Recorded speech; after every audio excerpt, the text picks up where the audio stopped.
Lord, आज मैं आपसे बातचीत करना चाहती हूँ आज सुबह की प्रार्थना में। और हम पहुँच गए हैं 2025 के चौथे महीने का, आज जो है 3 तारीख है। और मैं बहुत ज़्यादा खुश हूँ कि परमेश्वर के वचनों से हम जो है लोगों तक पहुँच पा रहे हैं। और पूरी दुनिया जो है हमें देखती है कि परमेश्वर के वचनों से हम जो है लोगों तक पहुँचते हैं। कई लोग कहते हैं कि आप जो है समझाते हैं तो बहुत अच्छा लगता है। और कई जवान बेटा बेटियाँ भी हैं जो इस प्रेयर को अटेंड करते हैं और बहुत आशीषित होते हैं। मैं कहना चाहती हूँ सुबह की प्रार्थना में प्रति व्यक्तियों को, जब हम परमेश्वर की संतान बन गए हैं तो हम एक समय पर एक चेले बन गए हैं। जब हम यीशु मसीह के संतान हैं तो हम एक चेले बन गए हैं। जैसे नए परिवार में एक सदस्य जिसमें एक नया सदस्य जन्म लेता है, वैसे ही हम जो है एक परिवार में एक सदस्य हैं और जिसमें एक नया पिता है और नए भाई बहन हैं और एक नया घर है। मैं उन भाई बहनों से कहना चाहती हूँ कि उन लोगों से कैसे संबंध बनाकर रखना है हमको। जब कोई पहली बार आता है यीशु मसीह में और वे सदस्य बनते हैं तो हमको प्रेम के साथ रहना चाहिए। एक नया घर है, मैं उन लोगों से कैसे संबंध बनाकर रखूँ, ऐसा हम सोचने लगते हैं। क्या मुझे समझते हैं मेरी और वो कैसी सहायता कर सकते हैं, ऐसा कई लोग सोचने लगते हैं। लेकिन जब हम परमेश्वर के पास में आते हैं तो नए परिवार में जुड़ जाते हैं। मैं कहना चाहती हूँ कि परमेश्वर के प्रति प्रेम अपने आप को दूसरों के सामने कैसे आपको दिखाना है, कैसे प्रकट करना है, आप उनके लिए कुछ काम करके या प्रार्थना करके आप कर सकते हैं। आइए आप मेरे साथ में निकाल लीजिए क्या कहते हैं परमेश्वर का बहुत ही प्यारा खूबसूरत वचन है। मैं आपको कहना चाहती हूँ कि जब हम परमेश्वर की संतान बन गए हैं तो हम जो है एक समय पर एक चेले बन गए हैं, तो हमको परमेश्वर के कार्य को करना है।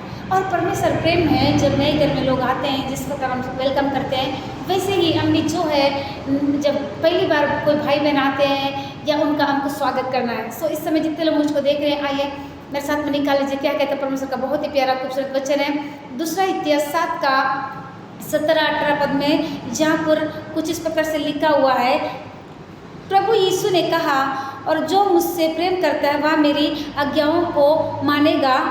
और हम परमेश्वर के साथ चलने का सीख रहे हैं। यीशु मसीह यहाँ कहते हैं कि यदि कोई परमेश्वर की आज्ञाओं के अनुसार चलता है तो वो परमेश्वर की बात को मानेगा। अगर परमेश्वर की बातों को नहीं मानता है तो वो परमेश्वर की आज्ञा के अनुसार वो नहीं चलते। मैं कहना चाहती हूँ सवाल यह है कि क्या हम परमेश्वर के रास्ते पे चल रहे हैं। अगर चल रहे हैं तो बहुत अच्छी बात है, अगर नहीं चल रहे हैं तो बहुत अच्छी बात नहीं है। तो यह हम सीख रहे हैं कि यदि हम परमेश्वर से प्रेम करते हैं, यदि हम तो उसकी आज्ञाओं को भी खुशी खुशी से मानेंगे। यहाँ पर मैं बता दूँ, अगर हम परमेश्वर की आज्ञाओं को मानते हैं तो हम परमेश्वर की आज्ञाओं को खुशी खुशी मानेंगे और उसके साथ चलेंगे। और यदि हम ऐसा करें तो परमेश्वर हमें अपनी अद्भुत सामर्थ्य से भरेगा। जब हम परमेश्वर में चल रहे हैं और परमेश्वर की आज्ञा के अनुसार चलते हैं तो परमेश्वर की आत्मा हमको जो है अपनी सामर्थ्य से भरेगा। और उसके बाद जो है हम ऐसे कार्य को करने लगेंगे जो कभी हम सोच भी नहीं सकते थे। सो मैं कहना चाहती हूँ कि यदि आप परमेश्वर की आज्ञाओं को मानते हैं, जितने भी जवान भाई बहन मुझको देख रहे हैं, मैं कहना चाहती हूँ आजकल जवान बच्चे जो है कई पाप में गिर जाते हैं, कई अश्लील वीडियो को देखते हैं, कई प्रकार के गंदे वीडियोस को देखने में लगे हुए हैं। अपने टाइम को जो है आप किसी न किसी में फालतू टाइम वेस्ट कर रहे हैं। मैं कहना चाहती हूँ अपना टाइम को जो है आप यीशु मसीह को दे दीजिए। आप सिर्फ इन आंखों से जो है वचन को देखिए, वचन को पढ़िए। और कई लोग जो है अपनी गर्लफ्रेंड बॉयफ्रेंड बनाने में लगे हुए हैं। लेकिन मैं कहना चाहती हूँ आज सुबह की प्रार्थना में आप परमेश्वर से प्रार्थना करें, परमेश्वर आपके लिए बेस्ट लाइफ पार्टनर को देंगे। जो समय आने पर आपको मिलेगा, आपको केवल प्रार्थना करना है। सो इस समय जितने लोग मुझको देख रहे हैं देश देश दुनिया के चोर से, जितने फेसबुक फैमिली है, व्हाट्सअप नॉर्मल मैसेज मैसेंजर के द्वारा, voice messenger, GML inbox text message द्वारा, जितने लोग आप मुझके सामने प्रार्थना का लाभ उठाते मैं कहना चाहती हूँ आप लोगों के लिए गुड न्यूज़ है। मैंने जो यूट्यूब चैनल भी खोल ली हूँ, आप चैनल में भी जाकर सुबह शाम की प्रार्थना का लाभ उठा सकते हैं। यदि आपने उस चैनल को सब्सक्राइब नहीं किया है तो आप सब्सक्राइब कर सकते हैं। चैनल का नाम है प्रिया ब्लिस गॉड इज लव। मैंने टेलीग्राम और इंस्टाग्राम भी ओपन की हूँ, आप उसमें भी जाकर सुबह शाम की प्रार्थना का लाभ उठा सकते हैं। सो आई मैं सबके प्रेयर करना चाहती हूँ। धन्यवाद धन्यवाद जीवन के देने वाले सामर्थ्य में प्रभु यीशु मसीह, बहुत ही प्यारा खूबसूरत समय के लिए धन्यवाद पिता जो आपने मुझको दिए। आप निरंतर आगे बढ़े पिता, मैं गट्टू पिता, मेरी ज़िंदगी में मेरी इच्छा नहीं राजा, आपकी इच्छा पूरी होने पाए। आप निरंतर आगे बढ़े पिता, मैं गट्टू पिता।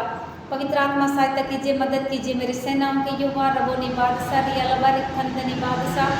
पवित्र आत्मा आप महान परमेश्वर है, आप अति पवित्र है, आप अति आदर के योग्य पिता। आप निरंतर आगे बढ़िए पिता, और मैं गट्टू पिता, इस वक्त पवित्र आत्मा मैं और मेरा घराना मिलकर आपकी सेवा करने वाले हो सके पिता। ओ पवित्र आत्मा सारी बातों में मैं आपको देते यीशु मसीह के नाम से इस विनती को मैं मांगती, खुदा दया से सुनिए और कबूल करिए। आमीन।